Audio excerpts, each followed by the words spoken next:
Hello, everybody, and welcome back to Money Vikings Collectibles, True Wealth.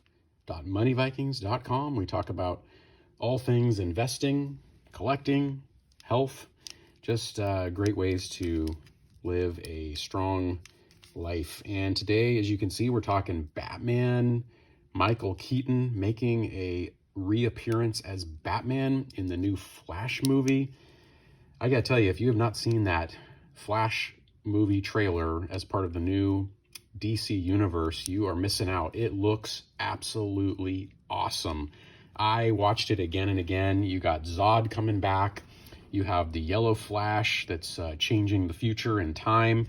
And all of a sudden you have multiple Batmans in the same world. And the one that makes the surprise cameo is Michael Keaton as Batman. And that's what I want to talk about, is I want to talk about these wax packs from the 80s and whether they are worth anything. So for a moment, go on a journey with me through time, because we are talking about Flash and we're going to go back in time.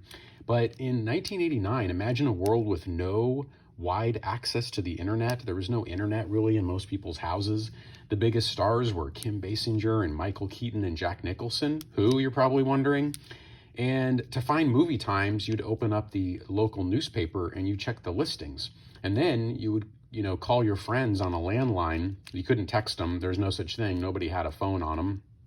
And then you'd go to a theater and you'd load up on the Milk Duds, the unhealthy buttered popcorn, and a large Coke. And then, if you were lucky, you watched Tim Burton's Batman. And it was a game changer. Wow, mind blown. We're going to go through some of those cards today, but this movie really changed things. We were only used to, before that, the campy, comedic, kind of silly version, the TV show with the pow and the bang and all that kind of, weird graphics that sort of popped off the screen.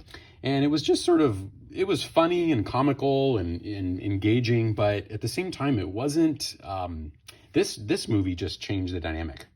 It was so different. It was a dark, Burton-esque. You had Tim Burton, sort of Batman, and Bruce Wayne, and you really felt like you just you could actually see these characters in real life. And of course, it was whimsical and it's not real life, but you can see the change. I mean, look how the costume changed from like the tights before, right? Now he had this like awesome. This was really the launch of like the modern costume. The Batmobile was just so well designed. Let me see if I can find a good image of it. But these cards go through the story. You have sort of the mob boss situation, how the Joker was created, falling into this toxic vat. And it just, again, it had this gritty kind of, dark. I mean, Jack Nicholson as the Joker. Oh, awesome. So cool. So, I think, I'm not a movie expert or critic or anything, but I think that this movie was the beginning of the modern era of superhero movies, where they were taken seriously as storytelling. And it's one of the things I've always liked about comics. There's actually serious mythology and storytelling happening in comics. And I'm trying to find the Batmobile here to show you guys. Yeah, here was the Batmobile. That was just like, I don't know, that was just such a cutting edge new idea to have this design like that. So anyway, if you haven't seen the movie, I mean, you got to see it. And of course they had the normal, they had the toys from McDonald's, here's the little Batmobile toy that came out, which is, that was kind of cool. Piece of it shot off. Anyway, so everybody wanted the really big toys, but they were too expensive for me.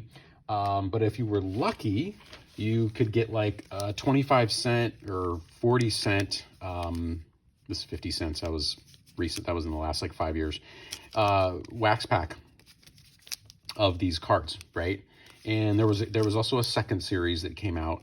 But the question has been always is, will these cards be worth anything? And up until now, they haven't been worth much, but I think it's about to change. So again, you have to know, it's all about supply and demand. I don't think the supply, again, there was probably a pretty good supply because kids were buying these like crazy. The movie was so popular. So there's probably a pretty good supply, and some people probably did keep them like this as collector's items. They did have the gum, so you have that weird, it's hard to see that there's a little bump there with the gum inside, okay? So they had the gum, which is so strange. So you have a piece of gum in here, really gross. But I think there's going to be an uptick because you have Michael Keaton coming in as Batman. I saw a mint. This is not mint because, these are old cards that were played with. They're not mint. They're they're okay. They're not in great condition. You can see a lot of damage here. But anyway, a mint one of these babies was like $1,000. So that's pretty wild. This one with Michael Keaton as Batman. So that's pretty amazing. Some of the boxes, 60 to 100 bucks. The original boxes I think can go around $2. And the wax packs, I think you can even get individual ones on eBay for like $5-6 each now. So that's not too bad. Who knows how it'll go, but I imagine there'll be an uptick given this new DC Universe interest. And the fact that, if this Flash movie, if it is as awesome as the trailer is, then I think that DC Universe is off to a really good launch, and we'll see how all that ends up. But I don't know, bringing back Michael Keaton as Batman, such a choice move. Hey, thanks a lot for joining for this quick collectible take here.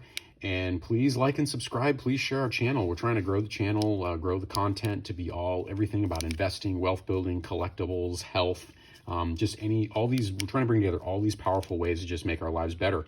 And that's our sole mission and goal. And enjoy collecting, and catch you on the other side. Thanks for watching.